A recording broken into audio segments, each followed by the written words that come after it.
right, welcome everyone. We're excited to discuss a topic that's becoming increasingly important for companies around the world, the collaboration between environmental and sustainability teams. These two functions, while often seen as separate, are inherently connected, and when aligned, can drive real value through regulatory compliance, strategic sustainability, and operational efficiency. Today, we'll explore how companies can build stronger partnerships between these teams and the technology that can help. So what we'll be reviewing today is some roles and responsibilities, both for the environmental team and the sustainability team. Then we'll jump into some areas of collaboration, and then we'll talk about what success looks like. And finally, we'll look at how technology can kind of build those efficiencies between the synergy of those teams. And before we get started, I'm going to go over a couple of housekeeping items for everyone. So if the audio or slides freeze during the presentation, please press F5, the F5 key if you're using Windows, and Command R if you're using a Mac to refresh your browser. You can also select the question mark icon from the toolbar at the bottom of the screen. If you have any questions for today's speakers, please submit them at any time using the Q&A widget at the bottom of the screen. We'll do our best to answer as many questions as possible at the end of the webinar. And for feedback, so feedback is located in a toolbar that you'll find a short survey about today's webinar experience. We ask that you please take a moment to complete it at the end of the webinar. However, if you must leave before the presentation is complete, please fill it out before you leave. And regarding resources, you'll notice a collection of resources linked below to slides for you to access at your leisure, in addition to the featured content located at the bottom of the screen. Should you wish to connect with a Cority expert to learn more about our EHS software solutions, we invite you to submit a demo request via the widget at the bottom left of the screen. And I'll hand it off to Isha to introduce herself. Awesome. Thanks, Bill. Hi, everyone. Excited to be here. My name is Isha Varma. I'm a product marketing manager at Cority for our sustainability cloud solutions. I've been working and volunteering in the ESG and social impact space basically my whole career, and for the past few years have been in a product marketing role. In my day-to-day, I really focus on bringing new features and capabilities to market to support our customers in managing their global programs, meeting their key targets and goals, and also reporting up to regulations with ease. So I look forward to our discussion today, and I'll pass it back to Bill for his introduction. All right, perfect. Thank you, Isha. Again, I'm William Palmer if I'm in trouble, but most folks call me Bill. I'm also a product marketing manager at Cority, but for our environmental cloud. And before coming to Cority a couple of years ago, I spent 20 years as an EHS professional in the industry. Most recently from chemical industry. I've done everything from like radiation laser safety to environmental compliance and everything in between. So have a lot of experience with random EHS things that come up. So again, welcome everybody. I appreciate your time. And before we get started, Isha and I really want to understand, because everybody seems to be kind of at a different level here with where they're at and these two teams. So we'd like to understand where everybody is at with aligning or merging their EHS and sustainability teams. So let's just take 30 seconds or so to answer this poll question.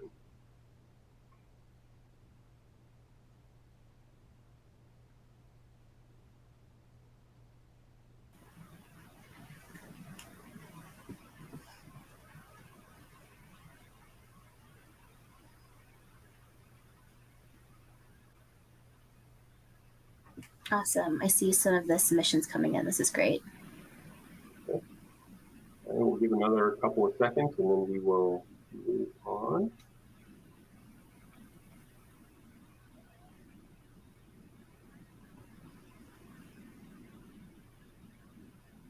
All right.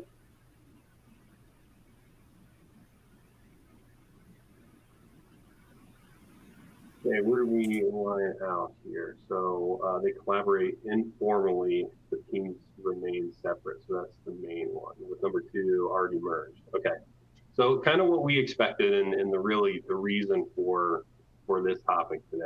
So good result. Okay, so let's now get into some of the roles and responsibilities for the environmental and sustainability teams. So let's begin by visually separating the two core teams that we're discussing today. So the environmental team is often part of EHS, and the sustainability team is typically aligned with ESG initiatives. The environmental team operates primarily within the operational layer, so they focus on things like ensuring compliance with regulations, monitoring environmental metrics at the site level, which of course can then be rolled up into regional and global areas, and then managing things like permits, emissions, waste, water usage, and things like that. They're deeply embedded in day-to-day facility operations and provide the detailed environmental data that compliance and risk management depend on. On the other side, the sustainability team is focused on strategy and external-facing goals. So they use the operational data provided by the environmental team to guide company-wide sustainability efforts. Things like climate strategy, public ESG reporting, stakeholder engagement, and alignment with standards like CDP or GRI. Both teams probably use separate tools such as like Cority's environmental cloud or the sustainability cloud, but the opportunity really lies in how they connect these efforts. So when these teams collaborate and share data, they can create a unified and more effective environmental and sustainability strategy. So let's take a look at the environmental team and the core responsibilities that they manage within an organization. So first and foremost, again, they're responsible for ensuring regulatory compliance, and it's pretty rigid in the environmental field. So we know what we need to do, how we need to present it, when it needs to be done, and how frequent, right? So that includes things like air emissions, waste disposal, water discharges, and honestly just staying up to date with local, state, and federal regulations, which recently has become a little bit more challenging. So they're also, the environmental folks are also the stewards of the company's operational environmental footprint. So they monitor resource usage as well. So they also look at pollution levels and on-site environmental performance. Most of the data they manage is site level, and it's highly granular and very specific, sometimes all the way down to each asset level, and can be monitored in real time, right? So, and it's critically important to manage that information. So whether tracking hazardous waste generation, chemical usage, stack emissions, this data is foundational for broader reporting. The environmental group also manages permits. And ensures that all activities are in compliance with those permit limits. And we have a lot of environmental permits that we deal with.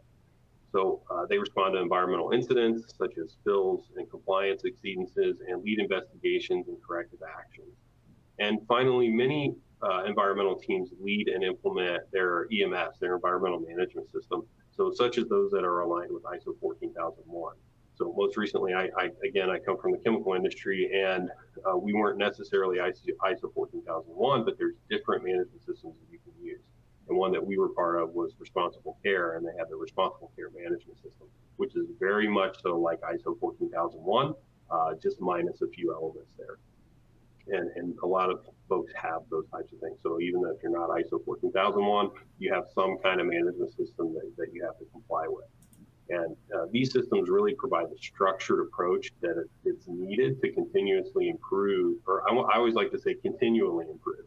Continuous kind of gives that idea that you're always on the up and up, but there's, as we know, real life happens, and there's some little bumps in the road. So instead of having that nice straight line that's going vertical, that continual improvement is more, hey, we may go down a little bit, but over time we're making progress, and that's more realistic than what we see in the field. So.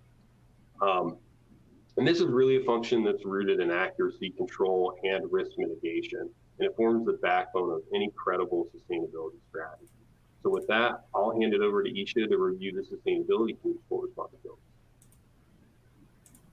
Awesome. Thanks, Bill. So the sustainability team within an organization focuses a great deal at that strategy level. So really ensuring that ESG and sustainability is embedded into a company's DNA and kind of wrapped into its long-term vision.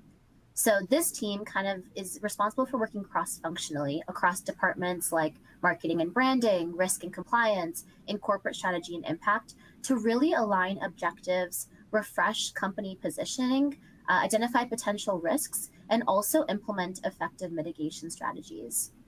And a critical part of the strategy development and setting includes creating measurable targets. So this could be kind of internally specific to an organization or kind of using a global shared target like net zero, for example. So this team kind of really works to create those targets, also define the key initiatives that they need to take in order to meet the targets, and also track progress over time. So really ensuring that goals are kind of not just established, but are also being pursued and transparently reported. The second sort of key bucket for this team is all around reporting, actually. So the group really monitors ESG performance and can be responsible for abiding to certain voluntary disclosure standards, such as the CDP or the GRI. And this kind of really helps to benchmark performance across peers and industries, really helping companies understand their position in relation to others within their spaces. This team is also tasked with reporting to those global mandatory regulations, including the CSRD, which is the Corporate Sustainability Reporting Directive, for example, or the California climate regulations that are more state level. So that setup, analysis, reporting, tracking, and final submission to these regulations really sits with this team's purview. And sort of the third and final bucket for this team is around engaging with stakeholders externally, which also kind of includes collaborating across the value chain. So we'll touch on this shortly, but really engaging with suppliers, getting that data, calculating the impact, and reporting on value chain emissions is part of this team's day-to-day. So sort of based on these two buckets and roles and responsibilities, we can see that there is this strong need for alignment in both the environment and sustainability worlds with their initiatives and their work. And here's kind of some reasons why. First, we ultimately are working towards the same goals. So we are both looking to understand and manage our environmental impact and footprint across our operations, products, or services with just slightly different use cases as we just outlined. But the end objective is still pretty much shared. So compliance, decreasing footprint, and managing risks are some of those themes. So in that case, better alignment between our efforts can really lead to greater efficiency. So both teams often rely on overlapping data sets, which we'll touch on. So working in silos within an organization can quite likely result in duplicated efforts or inconsistencies in data and calculations. So if we kind of dial into that data piece, the environmental team, as Bill just covered, focuses on that deep sort of site level footprint and calculations across operations, while the sustainability team focuses on those value chain emissions. So when you bring both of those data sets together, we really start to get that complete view of the organization's total footprint, and you're also able to make those connections between broader sustainability performance straight down to that environmental data at the operational level.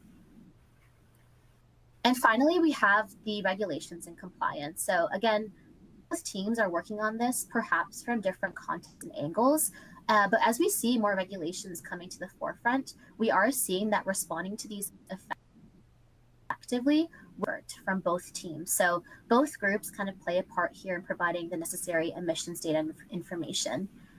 So if you take a specific example, like the state level regulations in California, these regulations actually require companies to report on data across all three scopes and make this information to be available publicly. So again, both groups kind of need to play a part here to get this regulation, kind of respond to this regulation.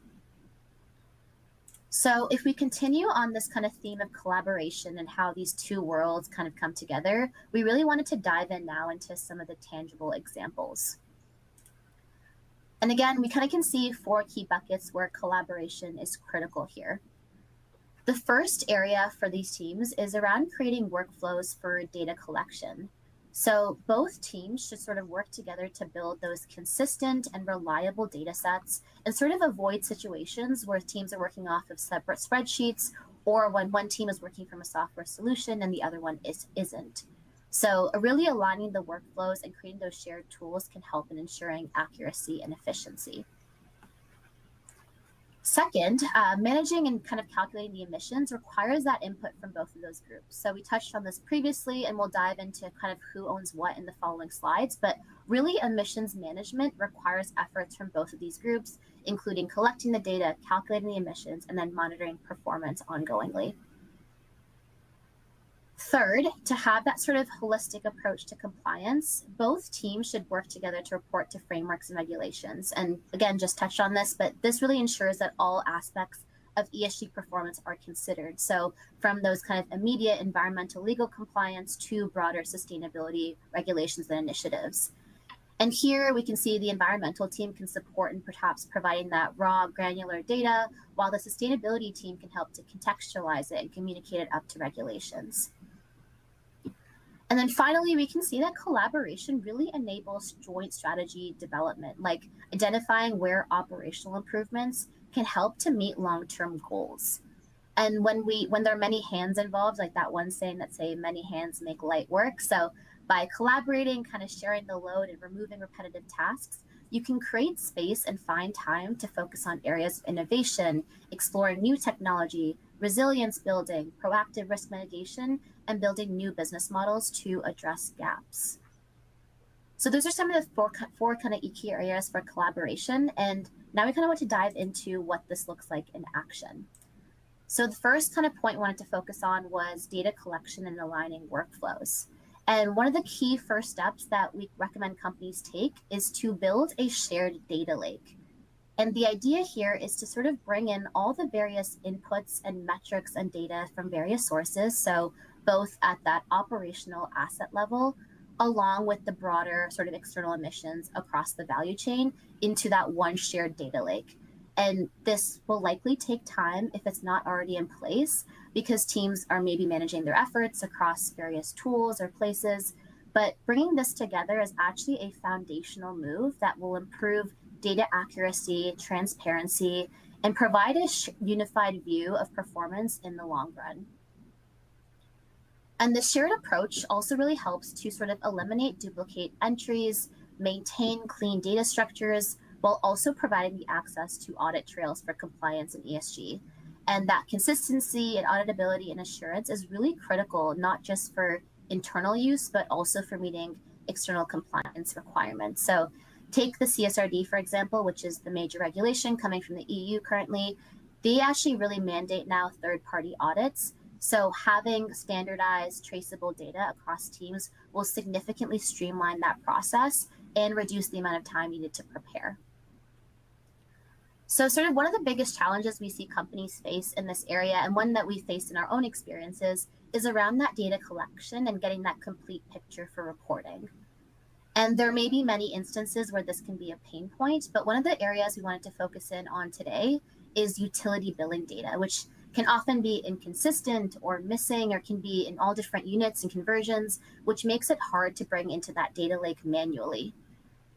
So an example that we wanted to share of how we kind of tackle this challenge is through our partnership with Arcadia. So at Cority, we have an integration with Arcadia, which is an industry leader in utility data and energy management. Our partnership really helps to provide easy access for accurate global energy data for Cority customers by drawing on insights from Arcadia's database of over 3 million utility accounts. So Cority users can essentially connect their online utility accounts in Arcadia.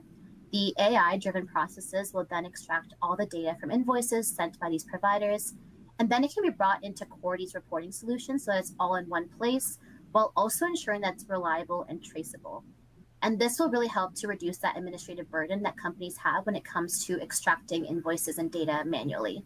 So that's just kind of one of the quick examples I wanted to share of how we're solving for that data acquisition and streamlined workflow use case.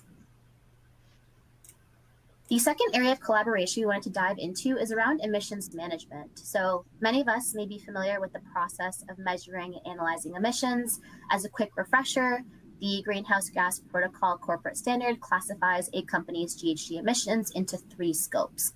So scope 1 are those direct emissions from owned or controlled sources. Scope 2 are the indirect emissions from the generation of purchased energy. And scope 3 are all those indirect emissions not included in scope 2 that occur in the value chain of the reporting company, including upstream and downstream emissions. So basically this everything else ambiguous category. So when it comes to ownership of emissions, the environmental team actually really owns that scope 1 and scope 2 data, that fuel consumption, combustion, and energy use, for example, at that operational level, while the sustainability side leads scope 3, so the value chain emissions. And sustainability can also sort of work to validate and interpret all this data for broader ESG reporting. So really, in order to build a credible, actionable carbon strategy, these scopes must be combined in one shared view. So that requires these teams to leverage shared technology and tools, make consistent assumptions, and ensure cross-team governance over data and targets. And that is a great segue back to Bill to really help us define success and share what these kind of definitions look like. So back to you, Bill. Thank you, Isha. That was great information. Now let's kind of move into what success actually looks like when environmental and sustainability teams function at a high level, both independently and when they're in sync. So starting with the environmental team on the left, success is operational and compliance focused. So we're talking about maintaining 100% compliance rate, which can be difficult, avoiding violations and fines, and meeting all permit requirements. So success also means making measurable efficiency improvements, so reducing energy use, minimizing waste generation, and optimizing water use. And finally, achieving certifications like ISO 14001 that demonstrates that your environmental management system meets globally recognized standards, and that kind of gives that external credibility to your processes. And it also helps with the auditability and tracking, and especially when you think about those things, it's, you know, when you go into a ISO audit or any kind of management system audit, it's what do you say that you do, and do you do what you say? And if you can do those really well, then your audit's going to go really well. So, you know, having those certifications help with that. Moving to sustainability team on the right, success is more tied to broader business outcomes. So first, we're seeing business growth fueled by sustainability as customers and investors increasingly prioritize ESG performance. And internally, success also looks like employee engagement, where your workforce is participating in and proud of the organization's sustainability journey. Improved ESG scores from ratings agencies and meeting external expectations are key proof points. And when companies hit major sustainability targets like carbon footprint reductions or significant energy savings, that's success in action.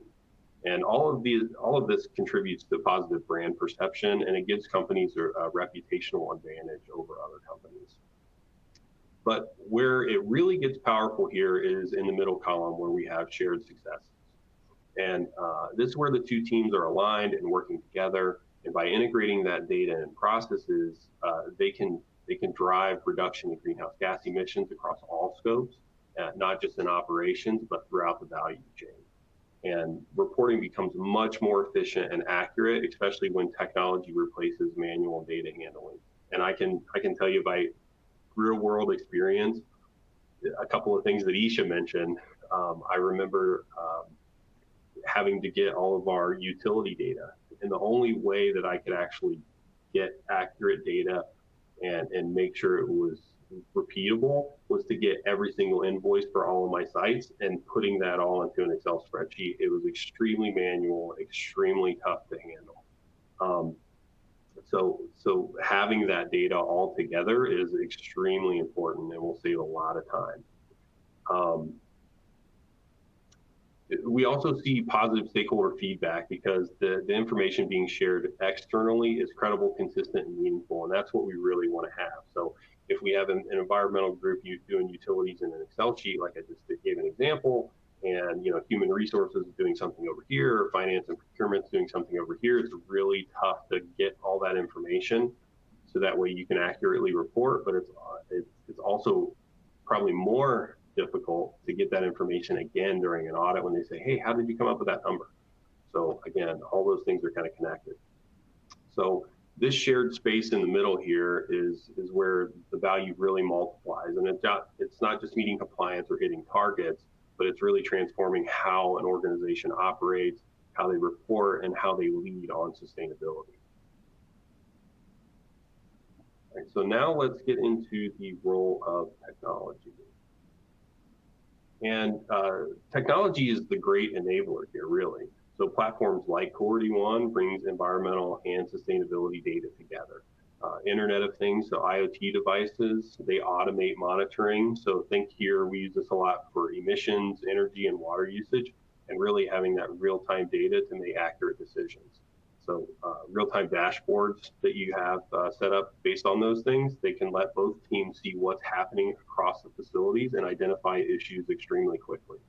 And when you can connect the dots between people, processes, and technology, you can really empower both teams and the company as a whole to be aligned and be more efficient. Now I'll hand it over to Isha to discuss Cority Solutions ecosystem. Awesome. Thanks, Belle. So at Cority, we really recognize and understand the importance of cross-team collaboration, which is how our CorityOne ecosystem is built and structured. So we really provide a robust enterprise-grade unified ecosystem of technologies to serve a wide variety of EHS and ESG use cases. And this really enables us to provide the experience that makes the most sense for the unique personas and activities. So as we've mentioned in this presentation, we have a dedicated environmental cloud and a dedicated sustainability cloud with specific flexible solutions that sit within it to provide a different experience based on responsibilities or levels of expertise of the user. So for example, we provide an optimized user experience for environmental engineers calculating emissions for permit or regulatory compliance within our environmental cloud, which is a different experience than what is provided to suppliers, on the other hand, who require GHG calculation tools or data collection forms, or a different experience for sustainability experts to forecast performance and create targets to reach net zero goals, for examples. So the relationship and exchange of data between these solutions is especially important between these two groups, which is what we work to share with you all today. This tie-in from the deep operational asset level side of the environmental team towards that broader sustainability reporting, and the ability to go back and understand what operational data is really impacting my broader sustainability performance. And that really is what CorityOne's ecosystem and multi-tenant platform aims to solve. And we're actively working to harmonize these experiences and further integrate to ensure that seamless exchange of data. So I'll pass it back to Bill now to continue this conversation of technology. Back to you, Bill. Perfect. So beyond integration that I kind of already talked about, what we're also seeing is tools like AI and predictive analytics that are really helping teams get ahead of these issues. So it's really trying to get more leading indicators versus lagging, right? Get in front of these things. And AI can flag anomalies in emissions or model the impact of different decarbonization scenarios, which is extremely huge, especially when you're running capital projects that are switching out equipment. They have different, NOx emissions. The new one's more efficient than the old one. How does that affect us? What does that look like permit-wise? Things like that. So AI can really help with that, and so can predictive analytics. Mobile tools can capture field data instantaneously. So, and that's really what we want to get to. So the more that we can automate those things and get that data in the system accurately, and then we can make sure on the back end it's really good data, we can make informed decisions and really drive our business forward. And as data becomes the central to compliance and ESG, strong government, so data governance, is extremely important. So having clear ownership of that data, audit trails, validation, making sure that data is tight and can be reproduced during an audit. And that's no longer optional. That's really a foundational piece of what EHS is and sustainability. And as we wrap up here, here are a few key takeaways that I want to leave you with. So first, align your EHS and sustainability teams, your environmental and sustainability teams. These groups each bring different strengths to the table: compliance and expertise on one side, strategic vision on the other.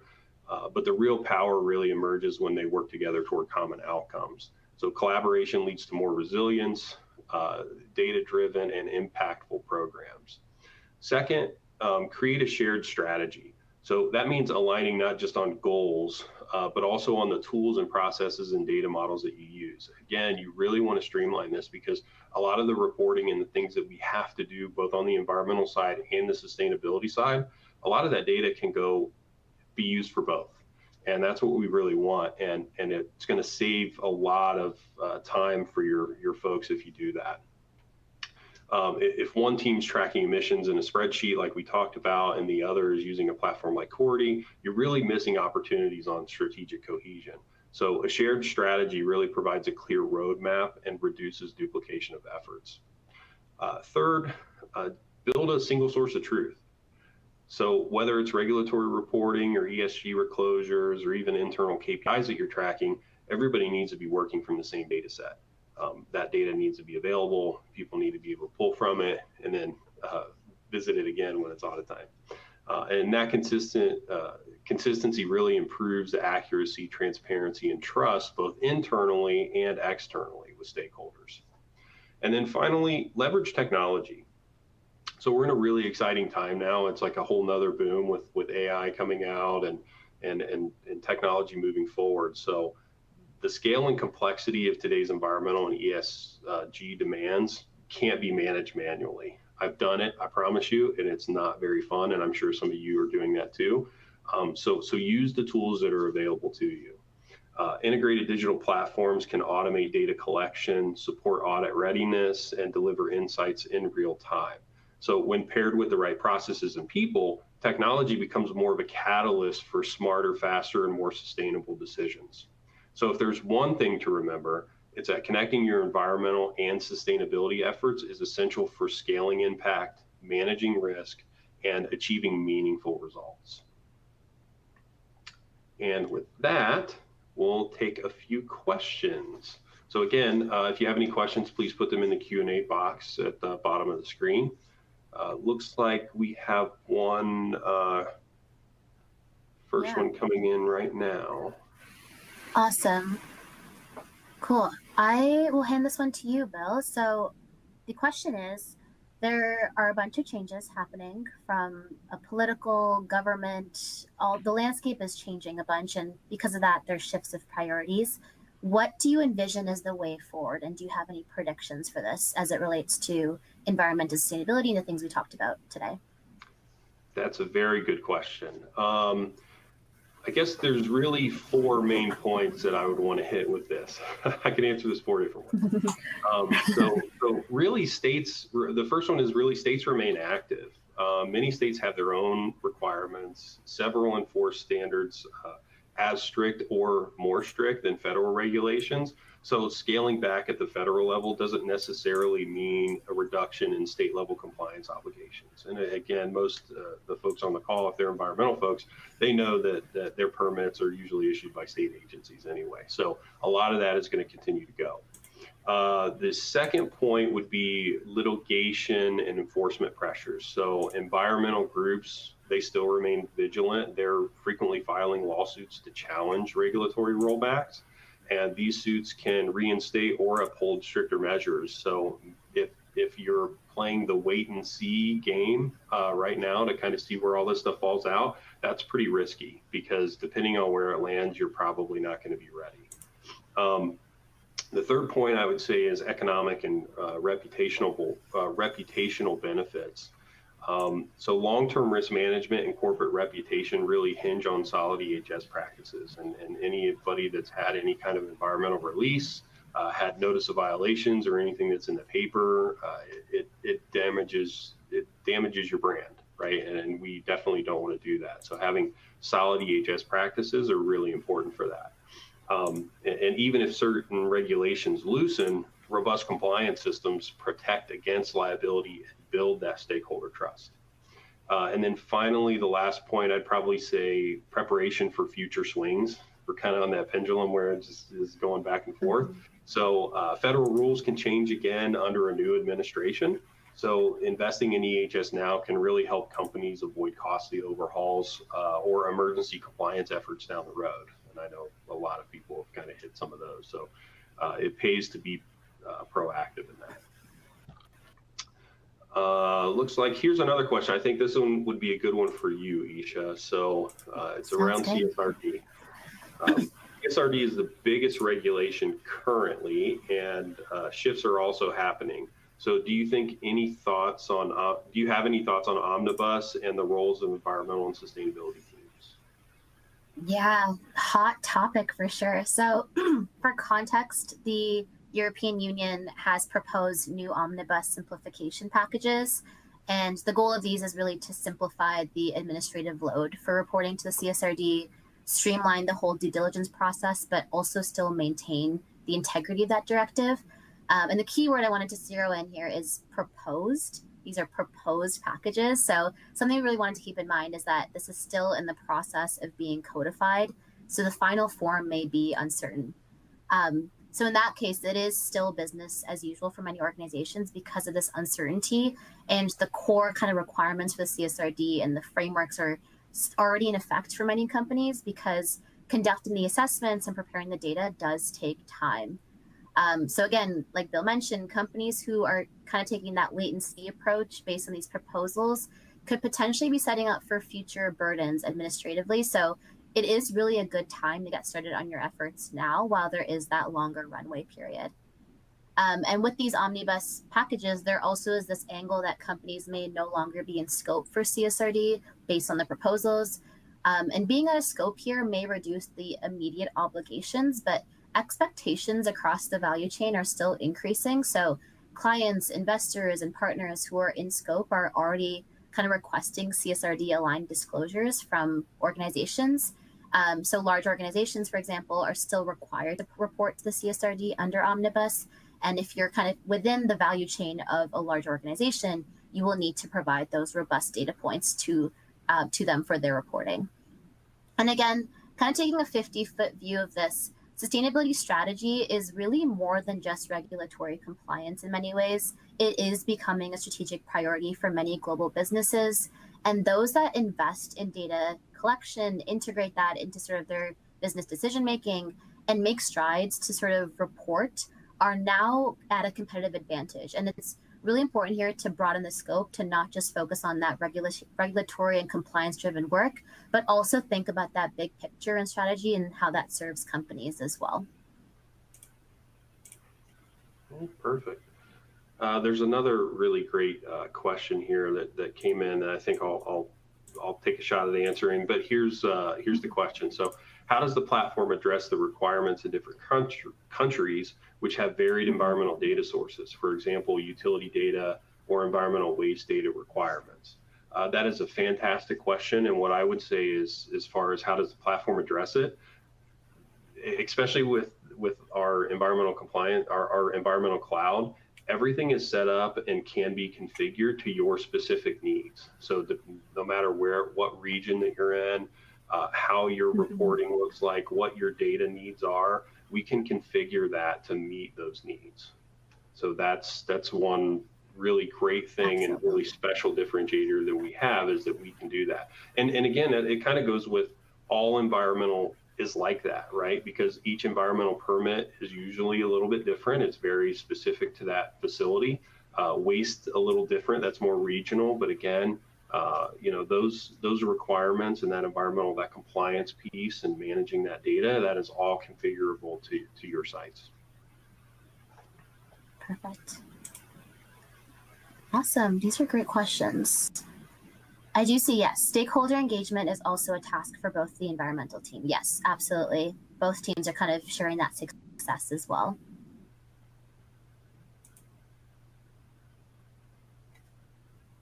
Cool. I think we're at time, Bill. What do you think?